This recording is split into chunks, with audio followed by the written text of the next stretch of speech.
DJ Stov, E at the end is a 3. And welcome to the first official episode of Sitting Down with Stov. It's a platform where we have musicians, artists, producers, and anybody in the musical scene sit down and we take a deep dive in their respective journeys. Who are these people that really entertain us musically on the island? What do they like? What's their story? Well, we're about to find out. I'd like to introduce our first guest. This is a DJ that has been on various posters in various events all around Maarten, both on the Dutch and the French side. Besides making a name as a DJ, he's also a producer and produces a wide range of edits on popular songs, but also full-blown rhythms on SoundCloud with thousands of listens. This guy has many gigs to his name. He played for Black Plus White. It's an annual event at Lotus. He's played for Caribbean Video X Games before. Before Corona, you could have caught him every Wednesday at Three Amigos, rocking it out on the ones and twos. Ladies and gentlemen, let me invite you in welcoming DJ Double D. Good intro, man. Thank you, bro. Be good for that. All right, man. I like to start with, just the origin of things. Like, how did DJ Double D, well, also known as DJ Prodigy? Prodigy, yeah. Where did you start as a DJ? How did it come to be? So that's about 2012. I just finished MPC. Then I was doing GD right afterwards. Okay. So I was doing also a radio show with Andrew Dick. Yeah. Just mainly as a producer because that was just my thing. And Andrew Dick had something called Rock the House. It was an annual event where these talented individuals would come up and just showcase their stuff. Word. And he needed another slot for the DJs, and I was just going about my business, just, living my daily life. Then all of a sudden I saw a poster come out, and my name is on it. Now, this is something that's very unprecedented. I didn't know how to DJ then. So all I know is I had a laptop, and I just hit him up like, what's up with that? I say, hey, I need a DJ. You got 2 weeks to learn whatever you need to learn and jump in. And then like, man, really put me between a rock and a hard place. But me being the impulsive guy that I am, I took on a challenge. I downloaded Virtual DJ. Did some research, found out that I needed an external sound card. So I went and got that, did a practice run, did several practice runs, and then boom, the competition came up. And it was the same night and I had class, so I told the teacher then, okay, so I'm leaving class and I'm going to do this DJ competition. They're like, good luck and good luck. So I went, did the competition, and I left one time because I wasn't expecting to win. It was just something to fill in. Word. So I stood outside, it was being held in an auditorium in town. So I'm outside of the auditorium, and something told me to just stick a while just to hear who the winners were. So then they announced the winners, and they just singling out people, and I'm like, okay, so maybe I did do good. So all of a sudden I hear, and the winner of the competition was DJ Double D, and I was like, oh flip, I won. So I went back inside, took my pictures, got my congratulations, and walked out, and that was the beginning of it. The Saturday right after, I had my first gig, and it was history from then. Sweet, man. So you was a producer before you was a DJ? Yeah.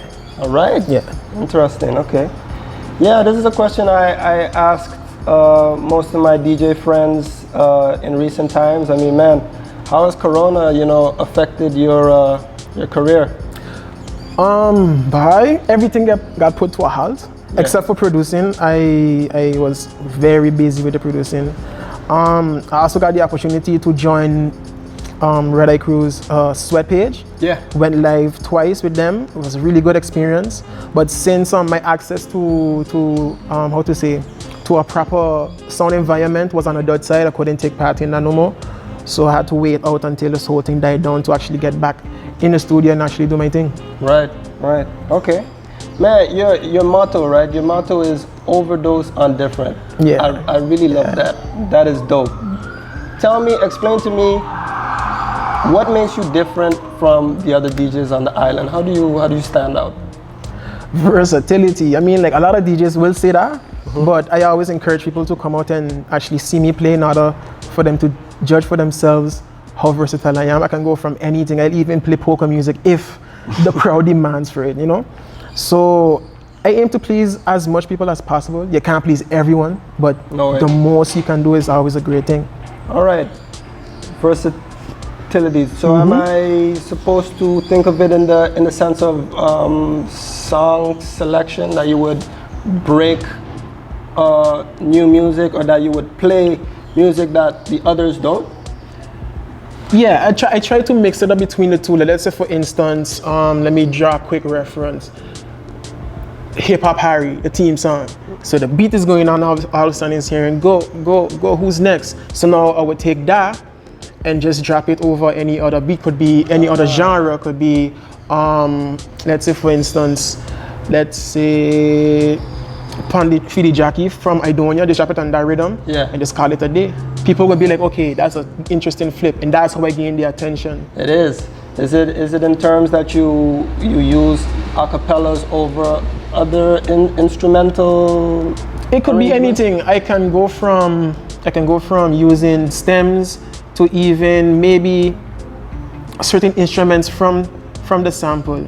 Okay. So it could range from anything. I could just go on the kick, or even on the hi-hat or the snare, or just maybe the vocals. And even with that, I can go as extensive as going into the ad-libs and just mess around with the words in a tone play.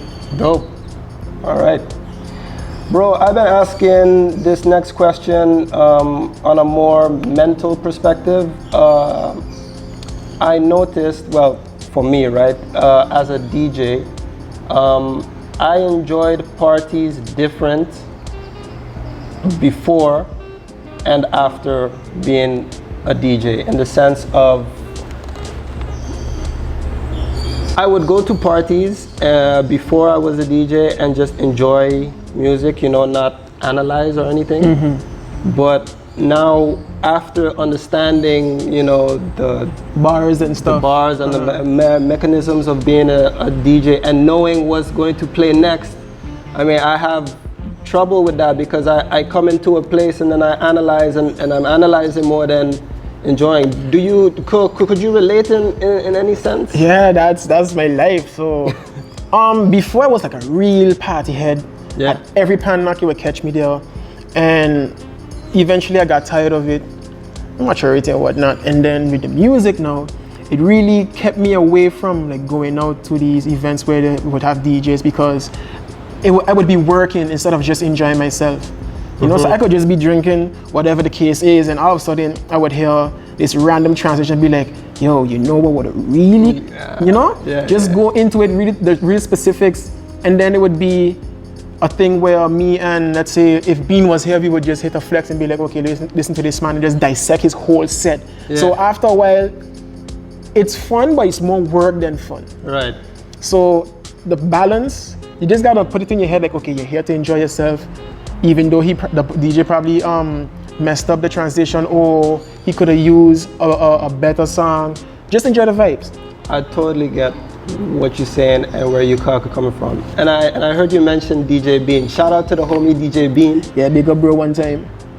How does he play a role in your DJ career? He's one of the reasons, the foundations of why I even started DJing. Because fast forward to 2014, I was still doing my thing, and he was like the main DJ for VXG, Video X Games. Right. And this man, he's like a marathon DJ. This man would play from 4 straight 6 hours, or even, but that's the time I would arrive. He would probably be there like around 12, and then playing straight into 8, maybe 10 p.m., going straight. And I was like, you know, I want to give this man a break. So I would just go in the booth, just be like, okay, crossfader, upfader, this, that, and third. Because mind you, I know I got my start on virtual DJ. I had no idea what controller what controller even is. Right. So he was using a Pioneer S1 at the time. So I was just studying, observing him, what he was doing. And my type of music for that specific crowd was more EDM based. So I was playing Moombahton, progressive house, dubstep even, EDM trap, all of that. Because just the remix aspect was really like my calling. So I was like, yo bro, take a break, I got this, hold my drink. I was doing my thing, he just there like, so you've been knowing how to do this for so long, you didn't tell me nothing, right? And after a while, I started to garner the eyes and ears of the gamers and the promoters and the actual people that were organizing these things. So then they pulled me aside. The exact names were Duncan, Ruction, Shout out to Duncan, Dylan. I think it was those three. Those were the main three. And they pulled me aside, be like, G, you're doing this thing, but are you a DJ or you're just casual? Because I was going around saying, oh, I'm not a DJ, just helping being. You know, because I didn't really want that tension like that. And I felt like I wasn't ready to be taking on bookings of that caliber at that time. So I was like, you know what? I dove into it. Said, okay, DJ now. So now they stood there and just brainstormed a whole heap of names just to try and change my name. So I was like, you know what? I can go with the name change. And they came up with DJ Protege. I ran with it. And it landed me in some pretty interesting spots. I did a lot of house parties. Even landed me a gig in Tantra, several gigs in Tantra. Big up money one time. Did those, killed, people came coming up to me asking me my name. And after a while I was like being conflicted because I started off as Double D and that was like my brand. And to come up as Protege, I didn't want anybody to feel like I was really under anyone. To sort of build up like a chip on my shoulder type of vibe. I didn't want that to be, how to say, my rock. So I was like, you know what, I can drop the Protege and I stuck with Double D. And that got me, well, the Protege got me in the VXG X Games where they had the party series on Kimsha. I did the Kimsha, I did the Sagi, I did the Tantra events as well. Really good experiences, but then I had to change the name to Double D. I really had to go back to Double D because that was how I started. And people to this day was like, gee, what happened to Protege? I said, Protege been dead and gone for so long, bro. I can't bring that back. Double D, man. And the name came from because your first and last name is Daniel. Yeah, Daniel Damois. All right. Man, the first time I saw it, I thought it was a rare reference to Ed, and Eddie. I was like, yeah, I got that. I even wanted to do like a flip where I would take his costume and make a cartoon version of myself and add that just to have like an avatar for social media. Man, that's a good idea. Would be cool. Again, just talk to some people and see if we can make that happen. So if you're looking, look out for it. Let me work. Try to make this happen. All right, bro. So we've been talking about your experiences and you've mentioned quite a few things that you've done. But what would you say is the proudest moment till now that you've experienced as a DJ? Like that is a certain gig where you say like, damn, like I love this shit, like I want to keep doing it. Okay. The first one was the competition because it was like my first attempt at DJing publicly and it was my first competition, period. How to say, what was the name of it? Rock the House, that was the first one. There was an event where I was in the village for youth extravaganza. That was another experience. I was like, yo, I love this. VXG, VXG, all events for VXG. The Sagi gig, well, the Sagi gig was the after party from the Kimsha. So I went from Kimsha and then went straight into the after party. Kimsha was a big experience because it's a big crowd. It was more like a festival vibe that I was setting scene. I was playing Moombahton and the island was relatively new to it at a certain time. So I was like the pioneer of sorts for that musical genre. So everybody like, yo, this is just a bunch of remixes and flips and people like vibing because they don't really know what's going on, but it feels good. Giving them a bounce, and Caribbean people love a bounce. So we're just vibing with it. And the Tantra gig. Also, I would put up the Black and White event at Lotus. That was a big deal. It is. Really big deal. That had me ecstatic self. But I wanted to dive in the breaking the new music of the Moombahton because, like you said, it's not always easy, you know, bringing a different style to a certain group of people. Like I remember me and Atom, we was living in Enschede in Holland, and we was trying to bring soca to these Enschede people, bro.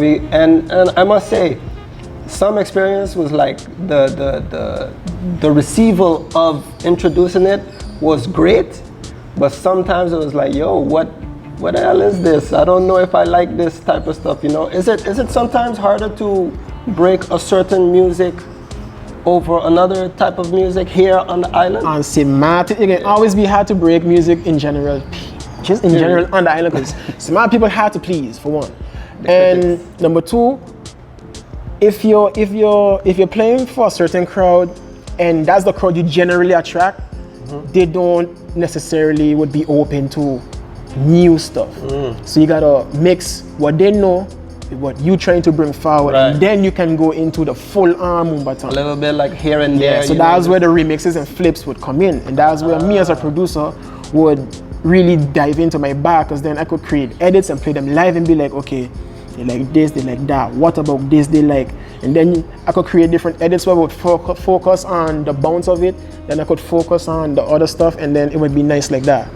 It's all about trying stuff and see what works and what don't work, and then creating a good formula and a good mix for it to work. Right. Bro, what would you say is some of the challenges specifically here on the island being a DJ? Like, do you come across, you know, some like certain obstacles that you'd like to share? Okay.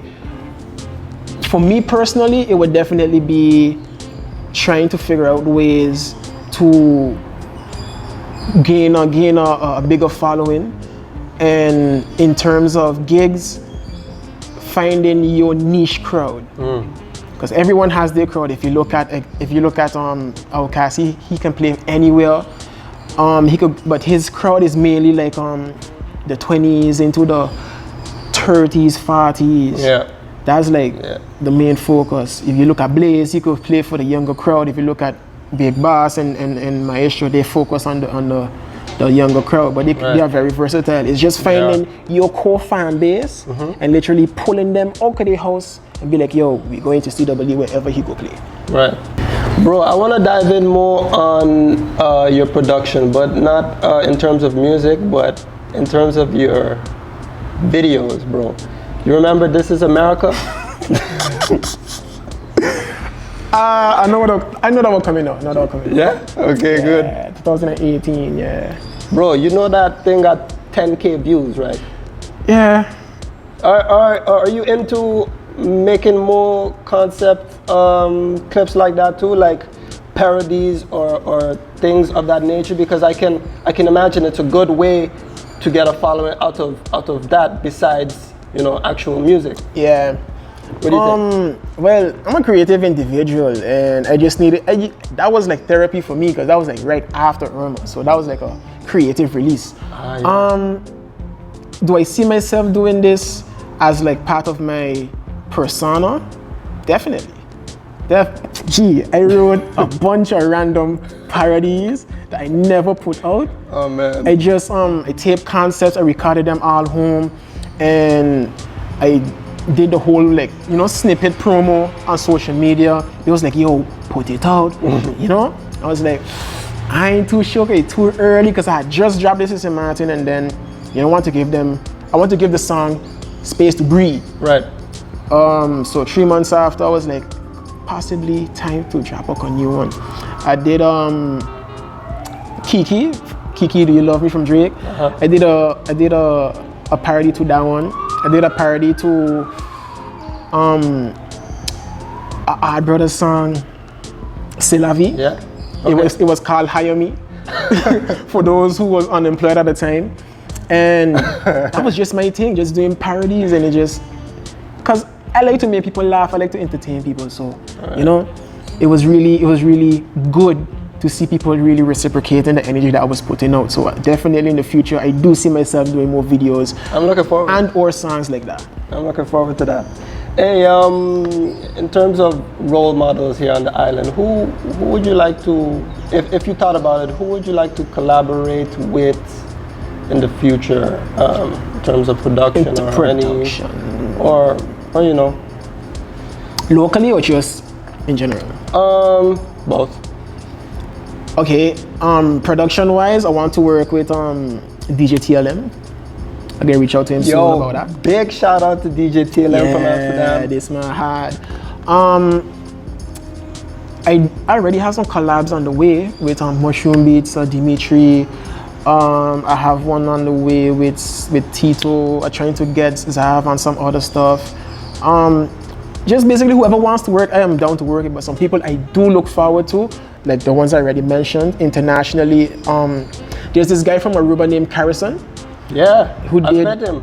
I've played same events as him. Cool, he's dope. Yeah, he did on the saxophone thing, and I was like, yo, Shout out to that had. I want to do my own personal flip to it, and not sure when that can come out, but it's something to look out for. Every time I pass homie stories, it's just TikTok clips of people doing the dance, and it's like, yo, that is genius. That blew up in like a week, Yeah. and all of a sudden he did like a whole compilation video with about 18K people.